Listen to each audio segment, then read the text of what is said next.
दोस्तों नमस्कार। Colonel Ajay, CEO Ajay स्टो money group first global स्टो finance digital channel से आपसे मुखातिब होता हूं। आज 27 मार्च सन 2025 गुरुवार।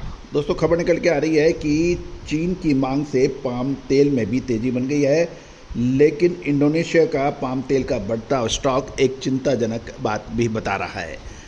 जानिए सारी जानकारी रिपोर्ट विस्तार से। दोस्तों कहा जाता है कि खाद्य तेलों का व्यापार बहुत ही मिस्टीरियस यानी रहस्यमय माना जाता है। कब तेज़ी हो जाए और कब मंदी हो जाए इसका अनुमान बहुत ही कठिन होता जा रहा है दोस्तों। लेकिन भारतीय अनुसंधान पद्धति और फंडामेंटल एनालिसिस का जब आपस में समायोजन होता है तो आपको अद्भुत चमत्कारी रिजल्ट सामने आते हैं। और दोस्तों हमने लगभग हर तेज़ी या मंदी का अग्रिम अनुमान आपको देने का प्रयास किया है। साथ साथ सरसों, पाम तेल, सोयाबीन तेल, मूंगफली तेल, कैस्टर तेल, इन सभी पर लगातार अपडेट और विश्लेषण आपको हमारे चैनल पे मिलते हैं। दोस्तों मुझे बताते हुए बहुत गर्व और खुशी हो रही है कि आज देश का सबसे तेज और कमोडिटी चैनल अजय स्टो मनी गुरु लगभग 2,55,000 रजिस्टर्ड यूजर वाला आपका चैनल है। 10,000 से अधिक शो, 1,67,00,000 से अधिक व्यू इस बात की सूचना दे रही है और कि कितना प्यार सम्मान आपने हमारे चैनल को दिया है।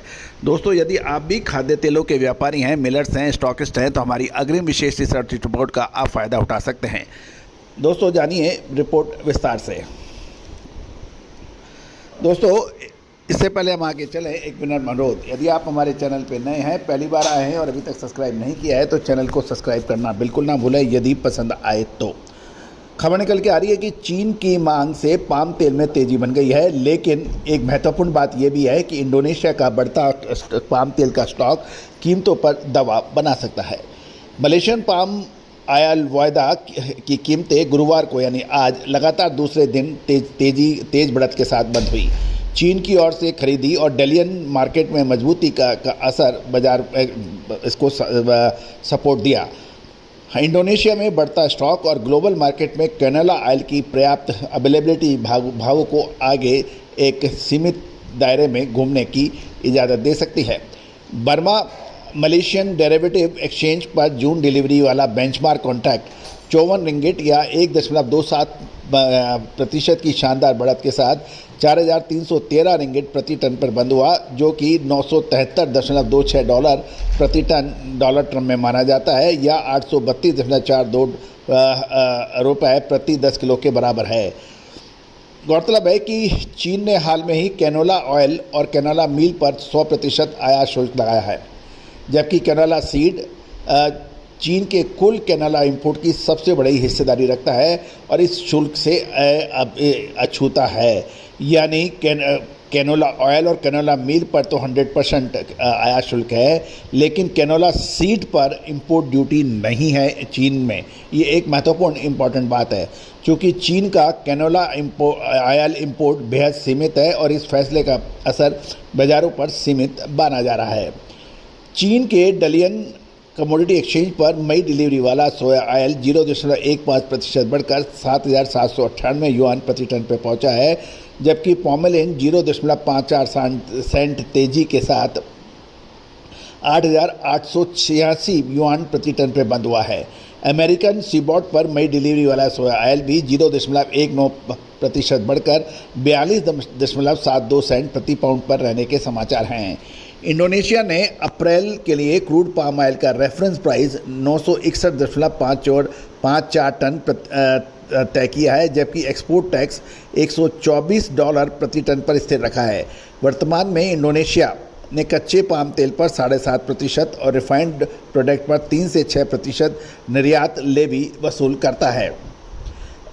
एक्सपोर्ट के मोर्चे पर 1 मार्च से 25 मार्च के दौरान मलेशिया ने पाम ऑयल प्रोडक्ट का निर्यात 8.1% घटकर 8,35,732 टन रहा। ये खबर निकल के आ रही है। दूसरी एक स्वतंत्र निरीक्षण एजेंसी का ये कहना है इसी अवधि के लिए 8.5% की गिरावट का अनुमान लगाया है, जबकि एक एनालिसिस फर्म 8.1% घटात की बात कर रही है। दूसरी ओर इंडोनेशिया की पाम ऑयल इन्वेंट्री जनवरी के अंत में महीने दर महीने 13.98% बढ़ी है, क्योंकि उत्पादन में गिरावट के बावजूद निर्यात 4 महीने के निचले स्तर पर आ गया है। ये जानकारी इंडोनेशियन पाम ऑयल एसोसिएशन द्वारा जारी आंकड़ों से उपलब्ध हुई है। फिलहाल चीन की ओर से खरीदारी कीमतों को सहारा दे रही है, लेकिन इंडोनेशिया का स्टॉक बढ़ना और ग्लोबल मार्केट में कैनोला ऑयल की अवेलेबिलिटी कीमतों को तेजी सीमित करने की बात कर रही है, हो सकती है।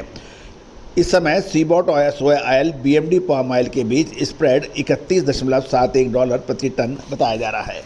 तो दोस्तों, उम्मीद है कि आपको सभी जानकारियाँ बहुत रुचिकर, ज्ञानवर्धक और व्यापारवर्धक रहेगी। अप्रैल महीना याद रखिएगा, अप्रैल महीना खाद्य तेलों के लिए बहुत महत्वपूर्ण साबित हो सकता है। आपको याद होगा कि हमने अपने साप्ताहिक अखबार में भी इसका उल्लेख मार्च महीने के प्रथम सप्ताह में ही कर दिया था।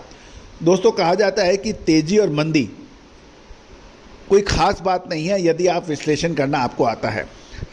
समस्याएं इतनी बड़ी नहीं होती हैं यदि आपको उससे निपटना आता है। पानी में गिरने के बाद यदि आपको तैरना आता है तो आपका गिरना आपके लिए नुकसानदेह नहीं हो सकता है, जबकि आप उसका आनंद उठा सकते हैं।